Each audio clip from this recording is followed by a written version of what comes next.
The human I in this chapter में, इस chapter में हम लोग ह्यूमन आई पढ़ने वाले हैं। ह्यूमन आई के डिफरेंट पार्ट्स स्टडी करने वाले हैं, अंदर कौन कौन से पार्ट्स हैं, उनके वर्क क्या हैं और ह्यूमन आई का वर्किंग प्रोसेस क्या है, ह्यूमन आई के बारे में पढ़ने में। देन आफ्टर हमको जो डिफरेंट टाइप के कलर्स नजर आते हैं, अलग अलग कलर, अलग अलग डिफरेंट कलर्स दिखाई देते हैं, वो एक ह्यूमन आई के अंदर जो सेल्स, कुछ सेल्स होती हैं उनकी वजह से कलर दिखता है। अगर वो सेल्स ना होती, हमारी आंखों के अंदर वो छोटी छोटी सेल नहीं होती, ठीक है, तो हमको पूरा यूनिवर्स कैसा दिखता, एक कलर का दिखता। दोस्तों ने यही समझना। तो हमको सबसे पहले ह्यूमन आई पढ़ना है, आई के बारे में पढ़ना है, उसके सारे फंक्शंस हैं, उसके जो पार्ट्स हैं और उनके जो फंक्शन है वो। तो तैयार है दोस्तों? कर दिया था, कोई दिक्कत नहीं। ये ह्यूमन आई का ये जो फ्रंट पार्ट देख रहे हो ये वाला, दिस इज द कॉर्निया, इसको कॉर्निया कहते हो। यहां से लाइट रेज अंदर इंटर करती है, यहां से लाइट रेज क्या करती है, मतलब एक ऑब्जेक्ट रहता है और ऑब्जेक्ट में से लाइट रेज क्या करती है, अंदर इंटर करती है, ठीक है। मतलब यहाँ पर व्हाइट फिल्म में भी देख रहे हो, पार्ट देख रहे हो, उसमें से लाइट रेज इंटर नहीं करती, कॉर्निया के अंदर से।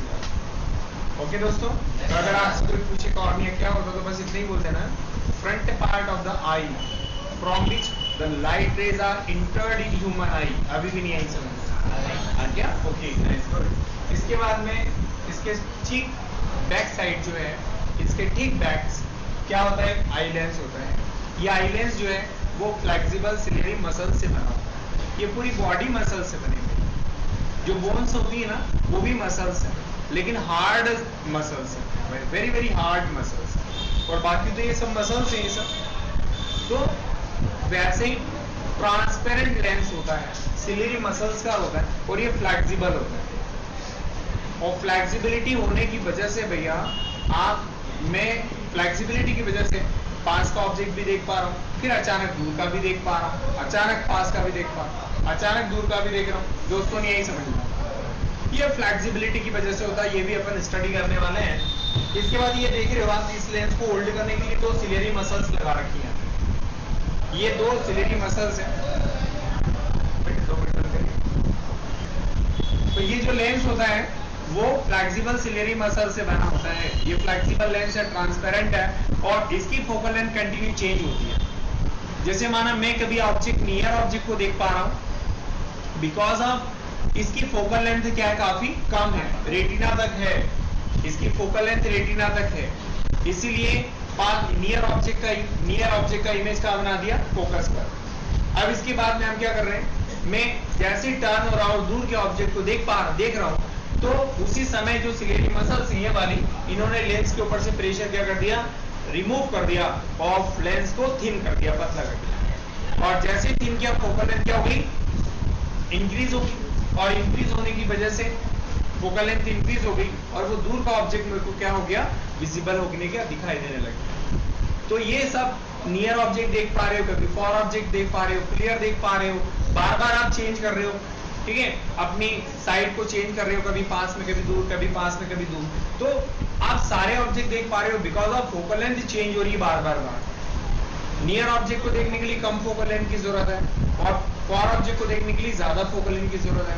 नहीं समझ में? तो भैया आप पास वाले और दूर वाले ऑब्जेक्ट को आप हर बार चेंज कर रहे हो, तो उस स्थिति में फोकल लेंथ भी क्या हो रही है बताएं, चेंज। समझ में आ रहा सभी को? Okay, nice, good.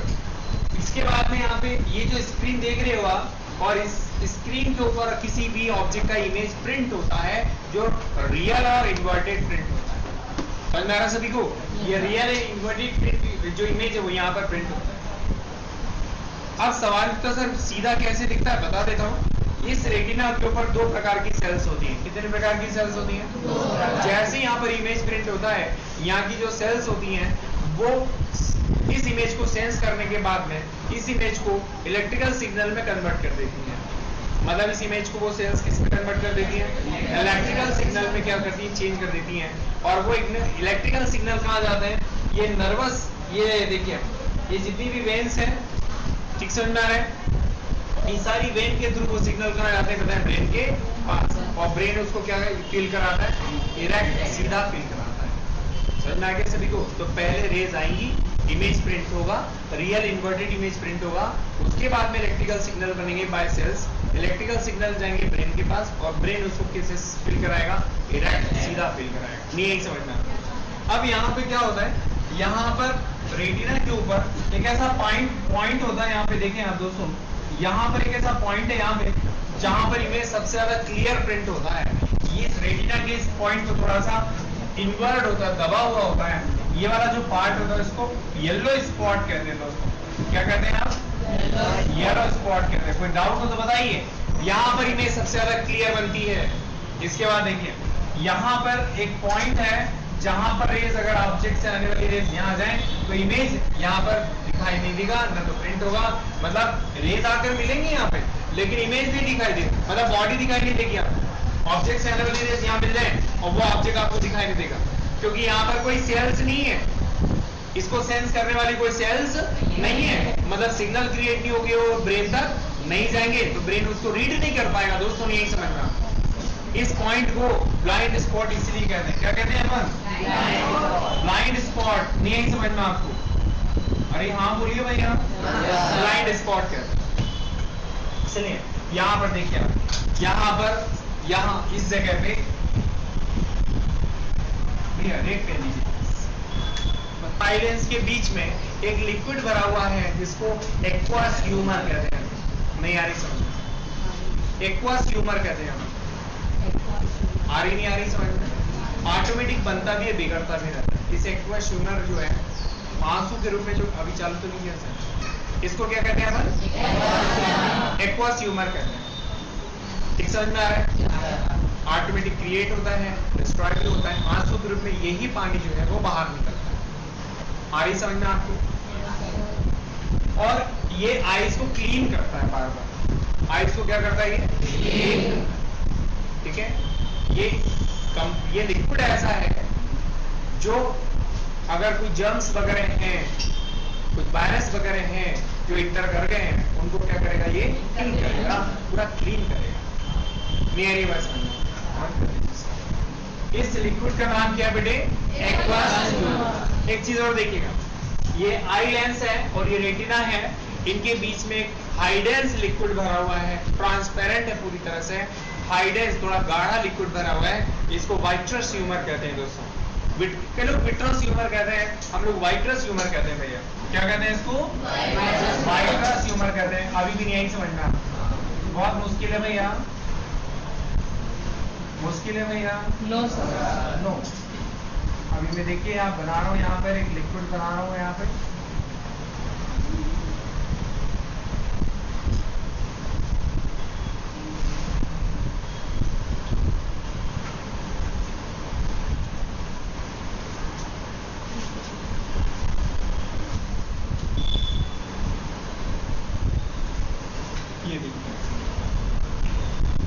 ये क्या होता है? इसका नाम क्या कहते हैं? Vitreous humour.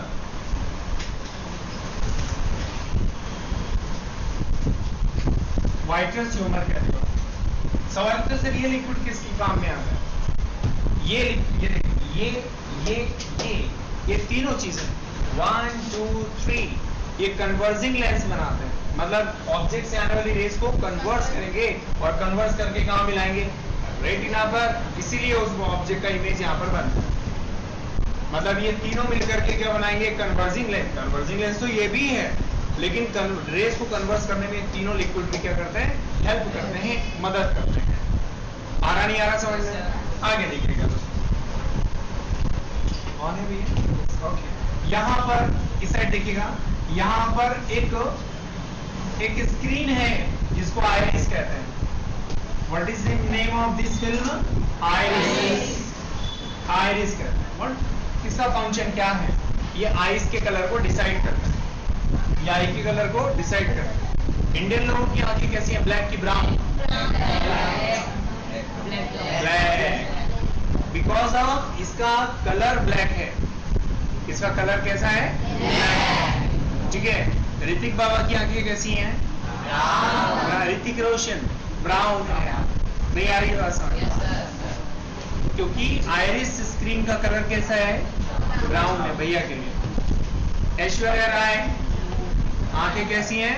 Blue blue blue blue, green नहीं, ब्लू, बिकॉज ऑफ उसकी फिल्म का ये जो आइरिस कलर है वो कैसा है? ब्लू है। नहीं आ रही दोस्तों? बंद कर दीजिए। ये प्यूपिल रेस को कंट्रोल करता है। This is just behind the iris. Iris के ठीक पीछे होता है, और एक आइस रेस कंट्रोलर होता है कि रेस को, इंटर होने वाली रेस को क्या करेगा? कंट्रोल करेगा। और यहीं से यहाँ पर जो है कॉर्निया से होती हुई रेस यहाँ से आएंगी, और फिर पिपुल से होती कहाँ जाएंगी? लेंस पर, लेंस से होती रेटिना पर जाएंगी। अब ये कैसे कंट्रोल करेगा? अगर सपोज करते हैं आप काम कर रहे हैं लाइट में और सडनली लाइट चली जाए, नाइट का समय है, तो डार्क अचानक सडनली डार्क हो गया, लाइट आना क्या हो जाएंगी? बहुत कम हो जाएंगी, रेज आना कम हो जाएंगी। तो ये पिपिल क्या चाहेगा कि ज्यादा रेज आए, आईज को कोई प्रॉब्लम नहीं हो, तो ये पिपिल क्या हो जाएगा? एक्सपांड हो जाएगा, फैल जाएगा। फैल जाएगा तो ज्यादा रेज एंटर करेंगी, आपको देखने में मदद मिलेगी। नहीं आ रहा समझ? सपोज करते हैं आप गाड़ी चला रहे हो और अचानक कोई बड़ा ट्रक आ जाए आपके सामने, और उसकी जो हेडलाइट है पूरी लाइट बीम आपकी आंखों में जाए, और वो सारी रेज आपकी आंखों में जा रही, तो नुकसानदायक है, ज्यादा रेज आ रही है, तो ये पिपिल क्या करेगा उस समय? बताएं, श्रिंक हो जाएगा, थोड़ा छोटा हो जाएगा, कंप्रेस हो जाएगा, यही समझना, ताकि वहां से ज्यादा रेज ना आए, इंटर ना करें, आपको कोई प्रॉब्लम नहीं। पिपिल समझ में आ गया क्या करता है? रेज को क्या करेगा? कंट्रोल करेगा। समझ में आ गया बेटे? कोई डाउट हो तो बता दीजिए। यहाँ पर ये जो रेटिना होता है, तो रेटिना जो है इसके ऊपर दो प्रकार की सेल्स होती है। एक होती है रॉड टाइप की होती है, लंबी रॉड शेप की होती है, तो इनको रॉड शेप्ड सेल्स कहते हैं, और ये डिम लाइट को सेंस करती है। समझिएगा अच्छे से, ये रॉड सेल्स यहाँ की जो है किसको सेंस करेंगी? डिम लाइट को सेंस करेंगी, डिम लाइट के लिए काम करती है, डिम लाइट को सेंस करती है, और ब्राइट लाइट में ये काम करना बंद कर देती है। समझ में आ रहा है? मतलब ये सिर्फ डिम लाइट के लिए काम करते हैं, ये सेंसिटिव है किसके लिए? डिम लाइट के। आ रहा नहीं आ रहा है? कोई डाउट तो नहीं आता है? ओके। और एक प्रकार की होती है कोन सेल्स, जो ब्राइट लाइट के लिए काम करती है, जो ब्राइट लाइट को जो है सेंस करती है। ठीक समझ में आ रहा है? मैं एक एग्जांपल बताता हूं। आउल होता है, उल्लू होता है, जो दिन में नहीं देख पाता। समझिएगा अच्छे से, उल्लू दिन में नहीं देख पाता, नाइट में बड़े आसानी से देख लेता है, क्योंकि भगवान ने क्या बता दिया उसको? उसकी आंखों के अंदर, उसकी आंखों के रेटिना के अंदर रॉड सेल्स जो है ढेर सारी डाल रखी, रॉड सेल्स ढेर सारी डाल रखी हैं, और कोन सेल्स बहुत लिमिटेड है, बहुत लिमिटेड, बहुत ज्यादा कम है, ना के बराबर। मतलब रॉड सेल्स किसको सेंस करती हैं? डिम लाइट को। तो पूरा नाइट भर डिम लाइट रहता है तो उसको सेंस कर लेता है वो, और पूरी नाइट के सारे ऑब्जेक्ट को क्या करता है बताइए? देख पाता है। नहीं समझता? अरे बोलो ना भैया, समझ में आ गया सभी को? इसके बाद में ध्यान से सुना, हमारी आंखों के अंदर क्या होता है बताओ? रॉड सेल्स बहुत ही ज्यादा कम है, रॉड सेल्स बहुत कम है, डिम लाइट को सेंस करने वाली बहुत कम। डिम लाइट में डिम लाइट सेंस होता ही नहीं, बहुत कम होता है। ठीक समझ में आ रहा है? हमारे ह्यूमन आई में रेटिना पर हम लोग जो है उनके लिए कौन सी सेल ज्यादा है? कोन सेल्स, कोन के आकार की, ऐसे कोन शेप की होती है वो। समझ में आ रहा है? ये कोन शेप की होती, कोन ऐसे ही बनता है ना भैया, ये कोन शेप की, ये कोन बन गया यहाँ, ये देखो आप, कोन बन गया ऊपर, ये कोन शेप की सेल्स होती है यहाँ पे। तो ये कोन शेप की सेल्स किसको सेंस करती है बताएं? ब्राइट लाइट को सेंस करती है। तो हम लोग जो है, एक बात बताओ, मैं अपनी बात करते हैं, तो आप अंधेरे में अच्छे से देख पाते हो कि लाइट में देख पाते हो? पूछो क्यों? अभी तो बताया ना यार, आप क्यों पूछ रहे हो? बिकॉज कोन सेल्स क्या होती है? ज्यादा, और रॉड सेल्स क्या होती है? उल्लू की आंखों में झांक के देखें, उल्लू की आंखों में, आउल की आंखों में क्या होता है बताएं हम? रेटिना पर रॉड सेल्स डिम लाइट को सेंस करने वाली बहुत ज्यादा होती है, कोन सेल्स क्या होती है? इसको समझ में आ गया? आप करो, समझ में आ गया? तो अगर आपसे कोई पूछना आ रहा है,